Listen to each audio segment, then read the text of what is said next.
everybody, Jose here from Ibanez Music Studio, and today we're going to talk about shopping for a guitar. So the first thing we're going to talk about when you're looking for a guitar, you're at the store, you see a whole bunch of different colors and a whole bunch of different brands, is a price point. Now this video is mainly geared towards the beginner, so you can start with a very expensive instrument and you might have an easier time at the beginning. Just know that you don't have to drop $1,000 to get something that's worth playing. So the first thing we're going to talk about is price points. Now guitars vary between about $100 for the starters to maybe 4 or 5 grand for custom shop models that are handmade. So we're going to go over a common scenario. You walk into a guitar store, let's say you're a beginner or you're shopping for a guitar for a beginner. You look on the wall and you see 500 different guitars at just as many price points. How do you know what to get? Well, the first thing we need to do is narrow down your price point. Now, for a beginner, we'll say usually between $200 and $300 will give you an instrument that's decent enough to play and won't break your bank. There are some things you want to look out for.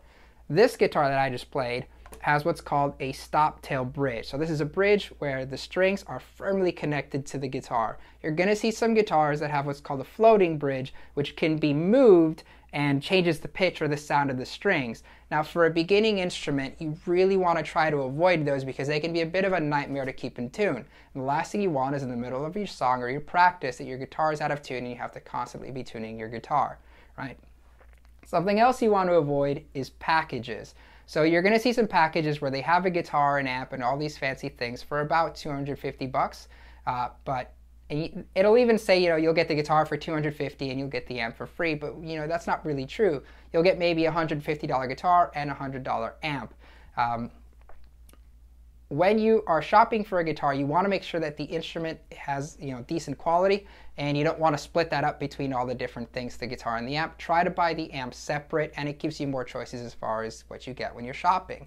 Now, once you've got that down, the brand's really up to you.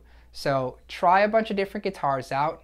Every guitar will have a differently shaped neck. They'll have differently shaped bodies. The feel of them are going to be different. So find one that you like the feel of. Okay? And one that you like the look of, obviously, because you're going to be playing it a lot. So make sure that you enjoy it when you're playing it.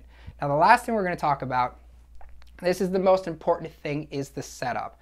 When you buy a guitar that's brand new, especially if it comes out of the box, oftentimes they're set up with the strings very, very high off the neck so that there's less of a chance of the neck being damaged during shipping. If you play a guitar that still has a stock setup in the box, it can be pretty uncomfortable and very difficult to do things like open chords where you have your fingers between the strings. So take it to the tech. Every guitar store will have a tech, and some online places will even set up the guitar for you before they send it to you. Get it set up for the strings. Make sure it's intonated. That means that it's in tune throughout the neck. They'll do that as part of the setup. It's about 20 bucks. It may take a day at most, but it makes sure your guitar is set up and ready to play as best as it can for however long you decide to play it. Now if this video helped you out, please like this video and subscribe to our channel, Ibanez Music Studio, for more information.